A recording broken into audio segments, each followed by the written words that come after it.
Welcome back to Uncensored. Demands for a full ceasefire are now growing across the world. One of my next guests, Jenk Uighur, has been among the loudest voices calling for one. His name was written on an Israeli bomb to be dropped on Gaza, along with that of Andrew Tate and Mohammed Hijab, all previous Palestinian guests on this show. Well, I'm joined now by Democratic presidential candidate Jenk Uighur, Musab Hасан Yussef, the son of the Hamas co-founder Sheikh Hassan Youssef. Musab has opposed the terror group since defecting in the 90s. And the former Chelsea and Israel manager Avram Grant joins me live in the studio. Avram, great to see you, and I'll come to you in just a moment. Jenk, I want to start with you because pretty extraordinary to see your name scrawled on a IDF bomb. Just first of all, what was your response to that? Yeah, it's of course disheartening to see it. It's sick. They're going to drop those bombs on Palestinian civilians. They're probably going to murder babies and grandmothers with those bombs. That's why if I'm president, I won't send Israel a single dollar. Not only the $14 billion they're considering now, but I would end all funding to Israel as they have massacred civilian after civilian, 19,000 dead, 9,000 children butchered. I do not want a single American tax dollar going to help Israel commit war crimes.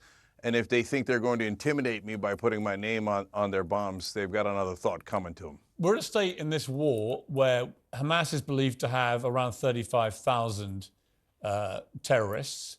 At best estimates, 7,000 to 8,000, if you accept the IDF figures, have been killed, and that's not been confirmed at all. But if that is the case, that's only 20% of the total. That means that 80% of Hamas terrorists have not been killed yet. Again, I'm staying with you, Jenk, for this. I mean, if you're Israel and your mission statement is to eradicate Hamas, the calls for a ceasefire are going to fall on deaf ears, aren't they? Because they're determined, as we can hear from all the rhetoric, to finish the job as they see it. Yeah, so let's be clear. I mean, I saw the Mark Regev on before me, the propagandist for Israel that you had on. And first of all, he thought it was funny that my name was on the bombs. I don't think that the children that they're murdering think it's funny. And the idea that they are not indiscriminately killing civilians is absurd. So they dropped 2,000-pound bombs in residential areas. America never dropped a bomb larger than 500 pounds in a residential area in Iraq, and we did great damage in Iraq, 4 times larger. The area is the size of Las Vegas, and they've dropped 29,000 bombs, nearly half of which are unguided missiles. Then they shoot 3 hostages dead without even checking when they had a white flag and no shirt on at all. And if those 3 hostages were Palestinians instead of Israelis, no one would have even noticed, because now at this point, one more devastating fact. Hamas and what they did on October 7th was terrible, and they killed 846 civilians. The rest were soldiers. Now Israel has, even if you take the IDF numbers of saying that of the 19,000 they killed, is 5,000 they claim is Hamas. It's an absurd number, a total and utter lie, not backed up by any evidence. But even if you accepted it, that means Israel has now killed 16 times as many civilians as the terrorist group Hamas. Here's the question. So what does that make Israel? Should Israel leave Hamas 80% intact? Is that good for anybody? So, no. So now we get to the absurdity of what Israel says. We are going to stay there until all of Hamas is gone. How? How do we know if they're all gone? How do we know if they've surrendered? How do we know if the Palestinians have turned on Hamas? These are all impossible standards meant to eradicate Gaza entirely, and in fact, they've almost done it already. 90% of the people in Gaza are homeless. We're picking out the body parts of family members every single day in Gaza. It is one of the, and now even the New York Times and every human rights group acknowledges this is one of the worst massacres, the biggest war crimes committed in our lifetimes. America in 20 years in Afghanistan did not kill as many civilians should they leave as Israel Hamas, has killed in 2 months. But should they leave Hamas So now intact? let me give you an answer. Let me give you a productive way to do this, how to drive Hamas out. You make a peace deal with the Palestinian Authority. That buys them the credibility to be able to say to the Palestinian people, we have delivered a state for you, the thing that we have been looking for our entire lives. And now, because we have delivered that for you, we are going to run Gaza. That can drive Hamas out in a way that is organic and driven by the Palestinians themselves. If you just try to murder as many civilians as possible in Gaza, That is not an answer for actually getting Hamas. Okay. And by the way, the bombs have shown that they do not affect the tunnels. Okay. So all they're doing is killing civilians. Let me bring in Musab Hussain Youssef. You're the son of one of the Hamas co-founders, of course, and renounced that back in the 90s. You believe that Israel should finish the job. They should eradicate Hamas. Well, absolutely, because all the calling for a ceasefire is calling for surrender. They want Israel to surrender to the terrorist savages and sit down at the table and negotiate with them. And this is absolutely rejected. Is there any deal to ever be done with Hamas? You know Hamas very well, obviously, through your father. Is there any deal to be done with a group like this now? There is no deal with the devil. There is no deal with Hamas as long as they pose a threat against children, against civilians, and destabilize security in the entire region. If they get away with their crime, and their crime is not just any crime, it's a genocide. If they get away with their crime, what will they do tomorrow? They have to be punished and they have to be held accountable. All the calling for ceasefire, those are the people who want to give a lifeline to Hamas. And this is not acceptable. Musab, you tweeted on Friday something that many people found incendiary. You said, never trust anyone who identifies as a Muslim. They may appear as a harmless sheep when they are alone, but when they're in a pack, they will begin to show their tusks. I have zero respect for any individual who identifies as a Muslim, and I may consider the use of force when it comes to Islamists. What did you mean by that? Many people have said, well, why would you say that about, over 1 billion people? Well, I don't care how many they are. Any person who put the religious identity above the highest interest of humanity, I have no respect for these people. The majority of the Muslim people identified with Hamas, supported Hamas.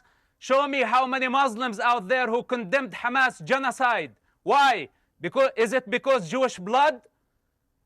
This is what I meant, that the Muslims, as long as they give Hamas cover, I have no respect for them. As long as I identify as Muslims, I have no respect for them. But I've interviewed a number of Muslims on this show who do not support Hamas and have renounced them. Cenk himself came on the show before and immediately denounced what Hamas did on October the 7th. I am dealing with a majority of Muslim countries, governments, an entire nation. Don't tell me about an individual here or there. We're talking about a majority of Muslim people I'm only saying that because who fail to take their moral responsibility. Understand, they fail to take their moral responsibility because it's Jewish people. I understand, but you did say literally every Muslim. You said don't trust anyone who identifies as a Muslim. That's all of them. And what I'm saying to you is I've interviewed many Muslims on the show who are not extremists, who do not support what Hamas did, who believe what they did was a terror attack. But they still have the need for a religious identity, which is a false identity. Individuality is something else. Freedom is something else. A person who knows who they are above all national and religious identities. There is no need to pose as a Muslim in a critical time in the human history. This is the time to take moral responsibility. What's the point of identifying as a Muslim while people threatening to erase an entire Jewish community? This is not acceptable. This is why I want the Muslim to stand and be clear. Okay. Up to this point, I haven't seen the Muslims taking a moral stand, a firm stand against Hamas. You know why? Because they are Muslims. Because they are Muslims against the Jewish people. And this is where I want to push the Muslims to the point where they need to stand firmly and say, it doesn't matter if they are Jewish or Christians. A genocide is a genocide and is rejected. Hamas is rejected. I want to see this clearly. Then after that, I will have respect for the majority of the Muslim people. As long as they fail their moral responsibility, I have no respect for them. Okay. You made your point very firmly there. We bring in Avram. Avram, look, a lot of emotions run very high with this, understandably. A lot of people have been killed on both sides. It's a horrific situation. You were in Israel on October the 7th. You've been back since. You've spoken to IDF soldiers. You've been to the kibbutzes that were attacked. I think one of your daughter's friends was killed. I mean, it's personal for you. You know, your father survived the Holocaust. What do you feel about all this? I feel sad. To be honest, I feel sad. But I want to tell you something. I came to Israel a few days before. The atmosphere was very pastoral. My son is a musician. He's writing songs. By the way, he writes a song about the war that he called it Stopper. I say, why Stopper? I say, because for me, everything stopped on the 7th of October. And then I woke up on Saturday morning. My friend called me and said, you don't believe it. 23 people was murdered by the Hamas. I said, oh. And he started to watch the television. The day after, my wife decided that we will take our daughter Romy because she was working in the television.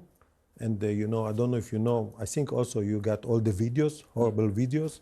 She didn't want to see it. On the way back, my daughter started to cry. I say, why? I say, we found a lie. Our friend, he was murdered in this party. The way, party for peace, not only by the Jewish people.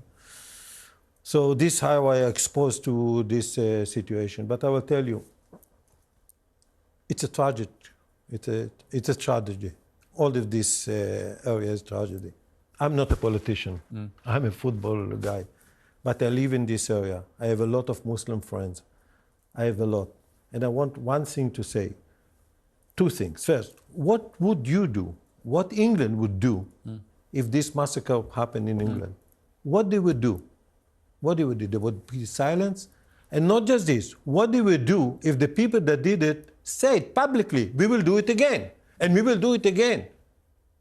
And they showed the videos. By the way, all the videos was published by them, was videos by them. Even the Nazis was hiding what they do. What do you do? Of course, you need to prevent the second time. But are you comfortable, Avram, with the scale of the response by Israel? Do you feel comfortable now? A lot of people are feeling increasingly uncomfortable.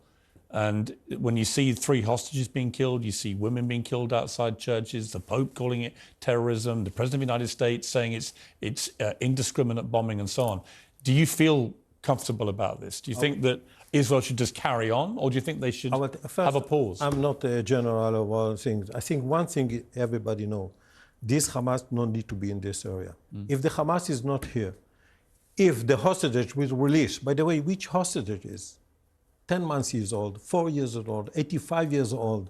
There are people that was in the party. It's not the soldiers. They didn't fight. It's I don't remember in the history hostages like this. They need to release them immediately. They need to put the weapon down. One thing for sure I can say to you, Pирс, if they would put the weapon down, if they release the hostages, and they put all their efforts instead to build tunnels, instead to make missiles, to the quality of the people, Gaza can be paradise. I can assure you to this, for sure. But do you think Israel should continue fighting until they get rid of Hamas completely? Or that could mean many, many months, if not years, at the rate they're going. No, I don't know. People say 6 weeks. I don't know. I think this is need to be the target of the free world and Israel to get rid of the Hamas. Because the Hamas, I'm one of the people that believe them, not believe that the number. They said, we want to kill again. We want. Yeah, they did. There's no question of that. So you need to get rid of the Hamas. You need to get rid of how to do it. I'm a football coach. Everyone talks about the day after the war. What do you think the future looks like here? How do we get to peace? I will tell you exactly. Not exactly. I will tell you my opinion. First, I have a lot of Muslim friends.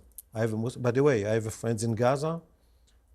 My wife even did a program about family from Gaza. I have friends, all the Muslims around the world. They condemn what's happened. They don't like it. I don't agree with this guy. I agree with him that the Hamas is the devil, but not all the Muslims are like this. They didn't like what they do. I think the people in Gaza deserve other government.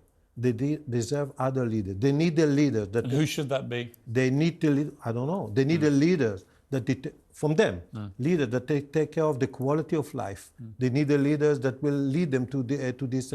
They need the leaders that their target is not to hate. Their target is to build something. Their target is to do something, not to hate others. This deserve the leader. One thing is for sure. You know the song of Martin Luther, the speech, I have a dream. I also have a dream. I have a dream that it will happen. I will tell you something. The leader that I admire more than anybody, I think, is the number one leader on the 20th century is Anwar Sadat. Anwar Sadat was a guy that was the worst enemy of Israel. In 25 years, 4 wars. One of them, he started it, yes. They killed each other. Many people died. Many people got injured. And this guy decided to come to Israel, to the parliament, and say, I know I want a peace. And I will tell you something. In these days, to say, I'm going to Israel, it's more than Bin Laden will come to America, you know. And he came, and what's happened since then? 50 years, nobody died. Yeah. It's a cold peace. I want the peace will be better. Nobody died.